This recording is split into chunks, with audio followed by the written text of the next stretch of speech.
할렐루야. 오늘 계속해서 미가서 3장 말씀.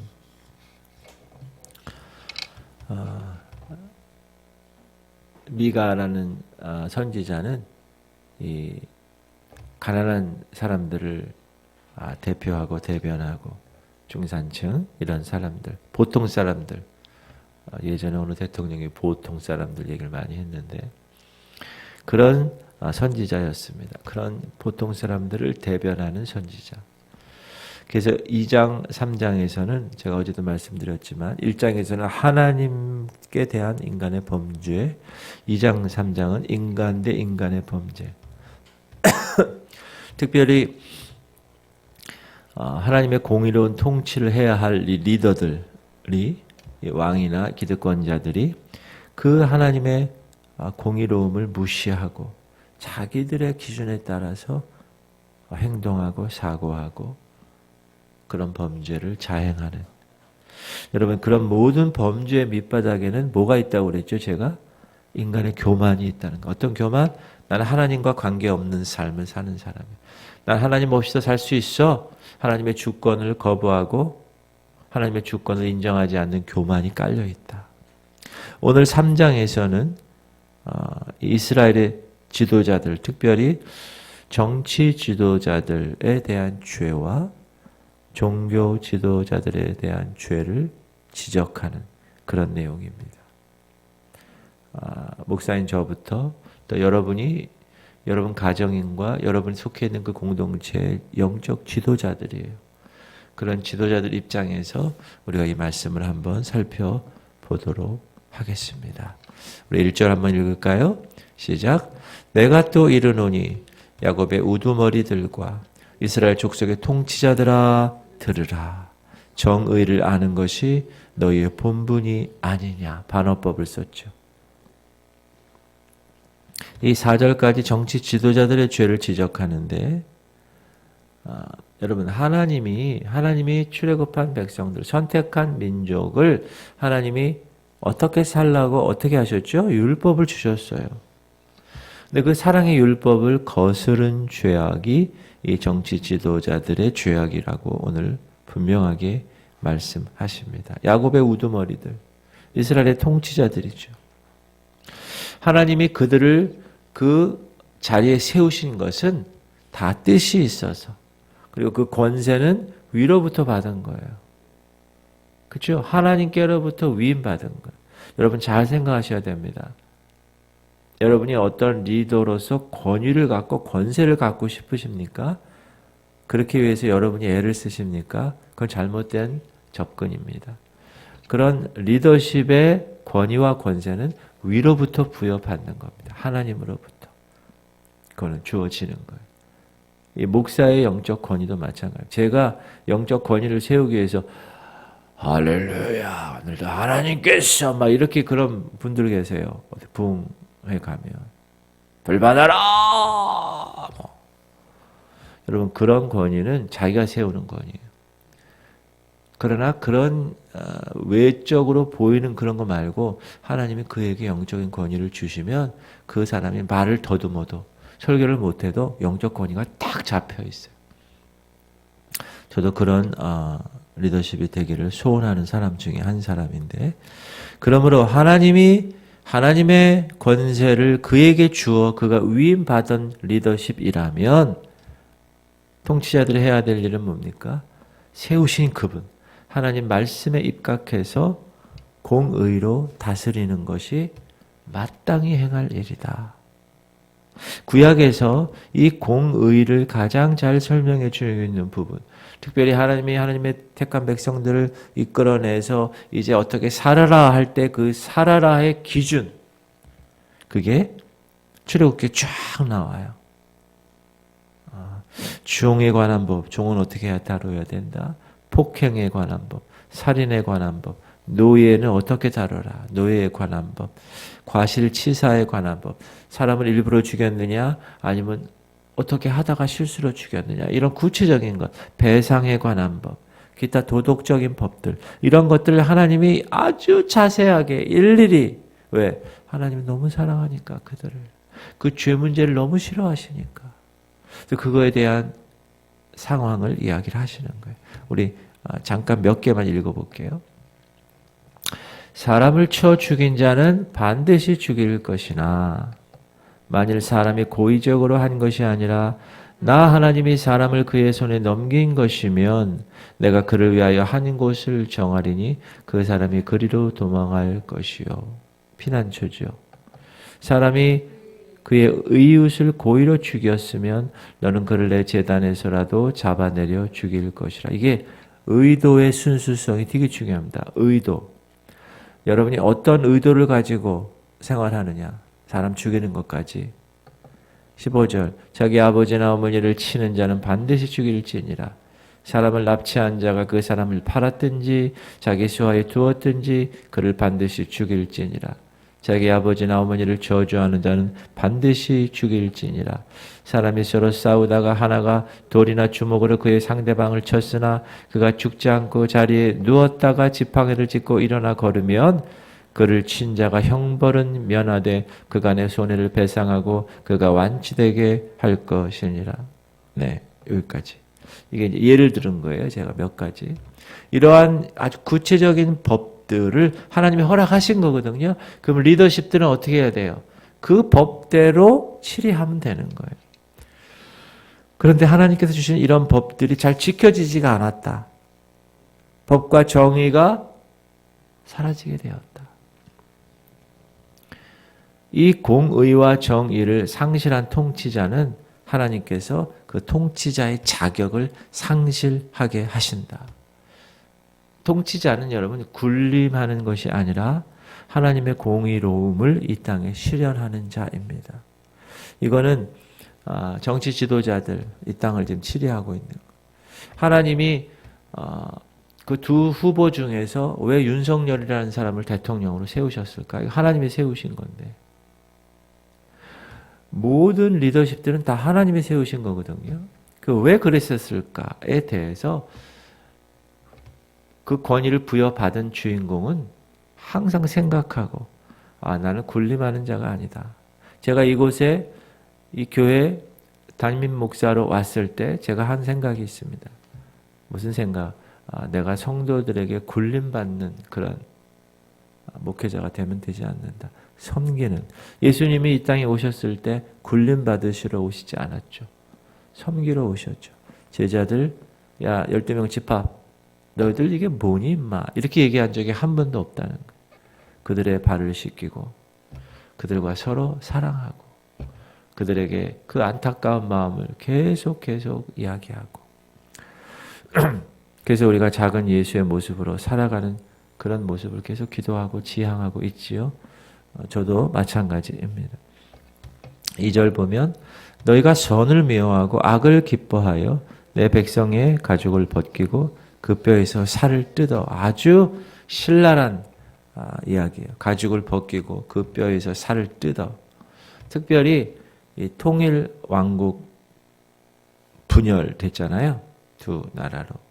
그리고 나서 수많은 정치 지도자들이 자기의 그 권력을 유지하기 위해서 자신의 치부를 가리고 과중한 세금을 부과하고 노동력을 착취합니다. 권력을 받은 존재들이.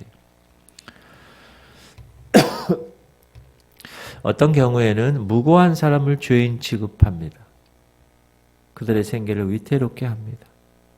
또한 정치적인 이유로 죽이기도 서슴지 않죠. 여러분, 정치 역사를 한번 우리가 보세요. 세계 정치 역사, 우리 대한민국의 정치 역사. 죽이는 것 아무것도 아닌 거예요. 나에 대해서 방해가 된다. 카트시켜. 솔로몬의 아들이 누구죠? 르호보암. 르호보암이 왕이 되었을 때 이런 얘기를 해요. 어린 사람들의 자문을 따라 그들에게 말하여 이르되 내 아버지는 너희의 멍에를 무겁게 하였으나 나는 너희의 멍에를 더욱 무겁게 할지라. 내 아버지는 채찍으로 너희를 징계하였으나 나는 전갈 채찍으로 너희를 징치하리라 하니라. 리더십이 이렇게 됐다는 거예요. 백성을 섬기고 백성을 사랑하고 다 같이 아름다운 나라, 걱정 근심 없는 나라, 행복한 나라를 지향하며 나아가야 될 사람이 채찍으로 너 더 아주 강하게 전갈로 징치하리라. 누가 생각이 납니까? 김일성, 김정은 뭐 이런 사람. 세상에 악한 통치자들, 권력을 맛을 반 사람은 그 권력 때문에 나중에 제가 죽잖아요. 대부분 다 그래요. 다 쿠데타 일어나서.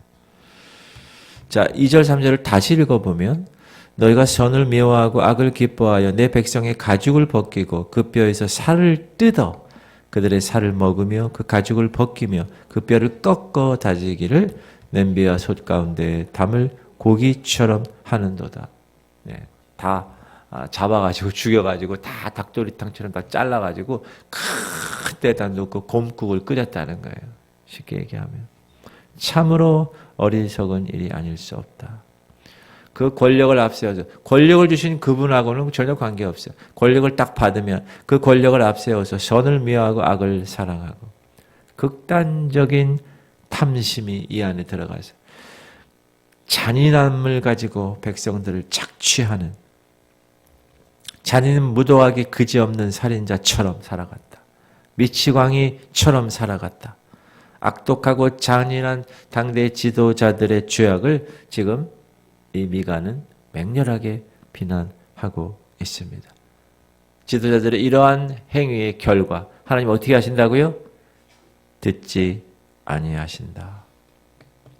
그때 그들이 여호와께 부르짖을지라도 응답하지 아니하시고 그들의 행위가 악했던 만큼 그들 앞에 얼굴을 가리시리라. 하나님 이렇게 하신다는, 더 이상 교제하지 않으신다는 거예요. 하나님이 택한 백성들하고 은혜와 사랑 공급하지 않겠다고 완벽하게 단절의 심판적 선언을 주님이 하고 계십니다.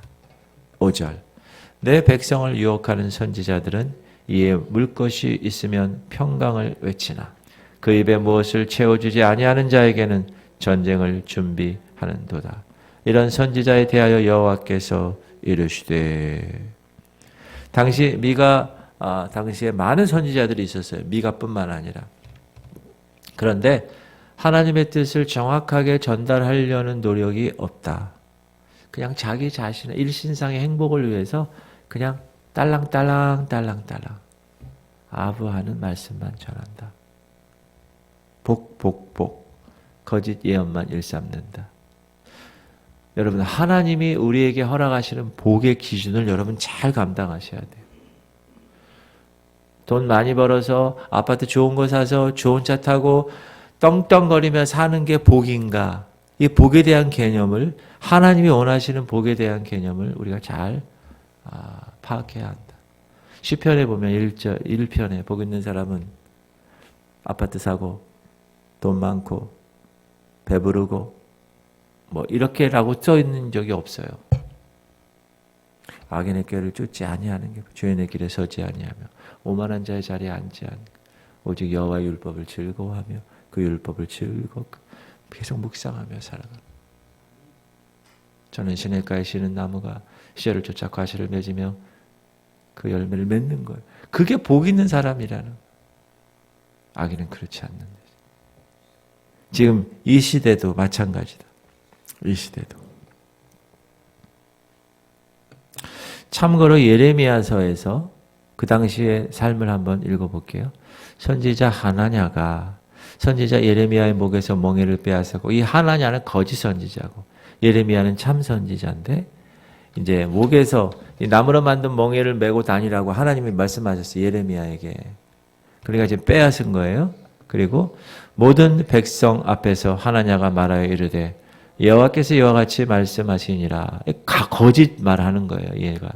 내가 2년 안에 모든 민족의 목에서 바벨론의 왕 느부갓네살의 멍에를 이와 같이 꺾어 버리라 하셨느니라 하매 선지자 예레미야가 자기의 길을 가니라.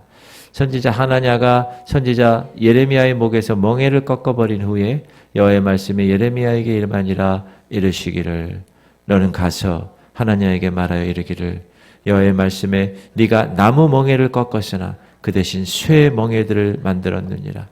만군의 여호와 이스라엘의 하나님께서 이와 같이 말씀하시니라. 내가 쇠멍에로 이 모든 나라의 목에 메워 바빌론의 왕 느부갓네살을 섬기게 하였으니 그들이 그를 섬기리라. 내가 들짐승도 그에게 주었느니라 하되, 선지자 예레미야가 선지자 하나냐에게 이르되, 하나나여 들으라. 여호와께서 너를 보내지 아니하셨거늘 네가 이 백성에게 거짓을 믿게 하는도다. 그러므로 여호와께서 이와 같이 말씀하시되, 내가 너를 지면에서 제하리니, 뭐죠? 죽인다는 거예요. 네가 여호와께 패역한 말을 하였습니다. 이유가 그거라는 거예요. 네가 금년에 죽으리라 하셨느니라 하더니 선지자 하나냐가 그의 7째 달에 죽었더라. 이처럼 각 시대마다 참 선지자가 있지만 거짓 선지자들이 많았다. 그래서 일반 성도들을 미혹했다. 오늘날도 이런 혼탁함은 계속되고 있다. 참 선지자는 인간적인 상황을 초월합니다. 진리만을 전파하려고 애를 쓰고 세상이 뭐라 그래도 그런 진리를 수호하는 그런 용기를 갖고 있어요. 그러나 거짓 선지자는 그렇지 않습니다. 물질주의에 편승합니다. 대중에 편성합니다. 배가 부르 평화를 외쳐댑니다. 그러나 조금만 부족한 것이 있으면 그걸 감내하지 못합니다. 백성들에게 위협을 조성하고 공포를 조성해서 그런 메시지를 전해서 불안하게 해서 다 긁어 모아서 자기의 포켓에 넣는 거예요. 거짓 선지자. 6절. 그러므로 너희가 밤을 만나리니 이상을 보지 못할 것이요 어둠을 만나리니 점치지 못하리라 하셨나니, 이 선지자 위에는 해가 져서 낮이 캄캄할 것이라. 거짓 선지자들에 대한 심판. 그들은 더 이상 이상을 보지 못. 여러분, 이상을 보지 못하는 것은 선지자들에게 있어서는 사망 선고예요. 선지자가 해야 될 일이 뭐예요? 하나님이 말씀하신 그 이상을 듣고 선포들 백성들에게 선포하는 게 그 선지자의 삶인데, 그거 이제 끝이라는 거예요. 점으로 사람들을 속이지 못하게 하겠다는 거예요. 결국 수치를 당하게 될 것이다. 7절. 선견자가 부끄러워하며 술객의 수치를 당하여 다 입술을 가릴 것은 하나님이 응답하지 아니하심이거니와. 망할 징조가 보였을 때 망한다고 정확하게 얘기해 줄 수 있는 참 선지자가 없었다. 구체적으로 그 망할 때 어떻게 살아야 되는 방법을 제시하지 못했다. 그건 뭐죠? 지도자로서의 입장이 상실되었다라는 거죠. 더 이상의 지도자의 삶을 살 수가 없는 시대가 되었다. 하나님께서 그들을 돕지 않으시니, 하나님께서 그 기도에 응답하지 않으시니 더 이상 할 수가 없다. 8절. 오직 나는 여호와의 영으로 말미암아 능력과 정의와 용기로 충만해져서 야곱의 허물과 이스라엘의 죄를 그들에게 보이리라. 참 선지자를 이렇게 한다는 거예요. 그러나 그 참 선지자는 거짓 선지자들의 메시지, 즉 인간적인 것들에 초점을 맞췄던 메시지. 축복받아요. 여러분, 아이고 형통해요. 여러분, 우리는 다 하나님 그렇게 하시는 거예요. 기본적으로. 그게 목적이 되는 것이 아니에요. 이 미가 같은 참 선지자는 자신의 메시지는 인간적인 것에 초점 맞추지 않아 하나님께로부터 온 것이야 라고 이야기를 하는 거예요. 9절. 야곱 족속의 우두머리들과 이스라엘 족속의 통치자들 곧 정의를 미워하고 정직한 것을 굽게 하는 자들아 원하노니 이 말을 들을지어다. 이 이스라엘의 지도자들이, 이 예루살렘의 지도자들이 공의를 미워하고 잔인한 행동을 함으로 하나님의 나라, 거룩한 도성이 되어야 할 예루살렘이 불의로 나타나게 되는 거예요. 돈을 사랑하는 거예요. 여러분, 돈을 사랑하는 것이 성경에 뭐라고 나와요? 돈을 사랑하면 일만하게 뿌리니라. 하나님이 필요하면 주시는 겁니다. 이렇게. 그리고 가지고 쓰는 거예요. 그리고 잡고 있는 게 아니라 그랬죠. 이렇게. 그러면 이런 거 다 갖다가 더 큰 거 딱 주시면 또 쓰는 거예요. 그게 그리스도인의 재정관입니다. 거짓 평화와 거짓 안전을 외치고 오히려 회개의 필요를 느끼지 못하는 이 타락한 리더십들. 10절 시온을 비로 예루살렘을 주약으로 건축하는도다. 예루살렘 성과 예루살렘의 건축물들을 백성들의 무고한 피와 노동력을 기초로 하여서 세웠다. 그런데 이것들은 다시 황폐해질 것이다. 여러분, 여호와께서 성을 세우지 아니하시면 세운 자의 수고가 헛된다고 그랬어요. 분명하게 말씀하십니다. 여러분이 여러분 자녀를 세우는 문제도 마찬가지고, 여러분 직장을 세우는 것도 마찬가지고, 여러분 가정을 세우는 것도 마찬가지고, 여러분 자신을 세우는 것도 마찬가지예요. 하나님이 지켜주셔야 돼요. 하나님이 세우셔야 되는 거예요. 그렇지 않으면 다 무너지게 되어 있다. 잠시 번영할 수는 있다. 그러나 결국은 진멸되고 말 것이다. 11절 그들의 우두머리들은 뇌물을 위하여 재판하며 그들의 제사장은 삭슬 위하여 교훈하며 그들의 선지자는 돈을 위하여 점을 치면서도 여호와를 의뢰하여 이르기를 여호와께서 우리 중에 계시지 아니하냐 재앙이 우리에게 임하지 아니하리라 하는도다. 여기 세 가지 부류가 나오죠. 우두머리들, 제사장들, 선지자들. 백성들을 사기치는 거예요. 사기치는 거. 지금 너희 한 발짝 밟으면 낭떠러지야 라고 얘기해 줘야 되는데 괜찮아. 계속 가. 거짓 것으로 하나님의 진리를 거짓 것으로 바꿔 선포합니다. 이들이야말로 하나님이 세우셔서 리더십으로 세운 지배 계급임에도 불구하고 그들은 이가 안에 탐욕이 가득 찬 그래서 돈으로 계속 채우는 거예요. 착취하고. 이러므로 너희로 말미암아 시온은 갈아엎은 밭이 되고 예루살렘은 무더기가 되고 성전에 사는 수풀의 높은 곳이 되리라. 과거에는 이 예루살렘과 이 시온과 이 성전의 산이 예배하러 오는 사람들로 가득 찼었는데 이제는 황폐해서 사람들이 없고 나무들만 있고 그렇게 황폐하게 변할 것이야. 예레미야에서에 보면 이 하나님의 선지자들의 계속 이 하나님에게 말씀 있죠. 이 말씀을 누가 들었느냐? 당시 왕 히스기야 왕이 들었어요. 한번 읽어볼게요. 그러자 그 지방의 장로 중 몇 사람이 일어나 백성이 온 회중에게 말하여 이르기를 유다 왕 히스기야 시대에 모레셋 사람 미가, 지금 이거 미가서 공부하죠. 모레셋 사람 미가가 유대의 모든 백성에게 예언하여 이르되 만군의 여호와께서 이와 같이 말씀하셨느니라. 시온은 밭같이 경작지가 될 것이며 예루살렘은 돌무더기가 되며 이 성전에 사는 산당의 숲과 같이 되리라 하였으니 유다의 왕 히스기야와 모든 유다가 그를 죽였느냐. 히스기야가 여호와를 두려워하여 여호와께 간구하며 여호와께서 그들에게 선언한 재앙이 대하여 뜻을 돌이키지 아니하셨느냐. 우리가 이같이 하면 우리의 생명을 스스로 심히 해롭게 하는 것이니라. 이 유다 왕은 히스기야 왕은 선한 왕이죠. 그래서 그 미가의 선지자의 말을 듣고 회개하고 주님을 경외하고 두려워하고 주의 은혜를 간구합니다. 그래서 하나님이 그에게 내리려고 했던 재앙을 거두신다고 말씀하신 거예요.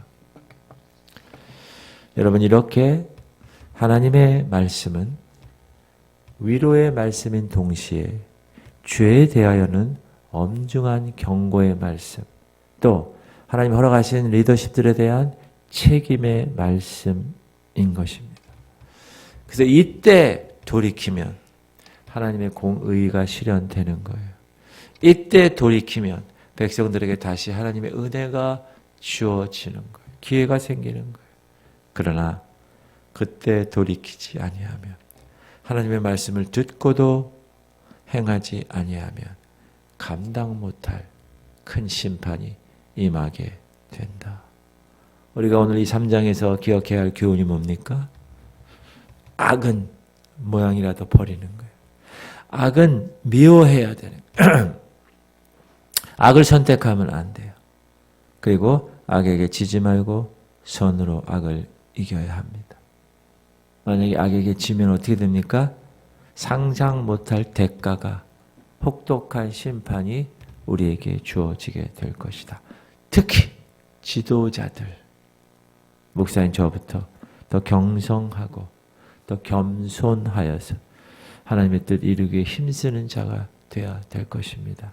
여러분들도 하나님의 영적인 리더십으로 하나님의 제사장 나라, 하나님이 여러분을 하나님의 제사장으로 삼으셨어요. 그러므로 하나님의 놀라운 이 일들을 멋지게 감당하는 여러분 되시기를 주의 이름으로 축원합니다.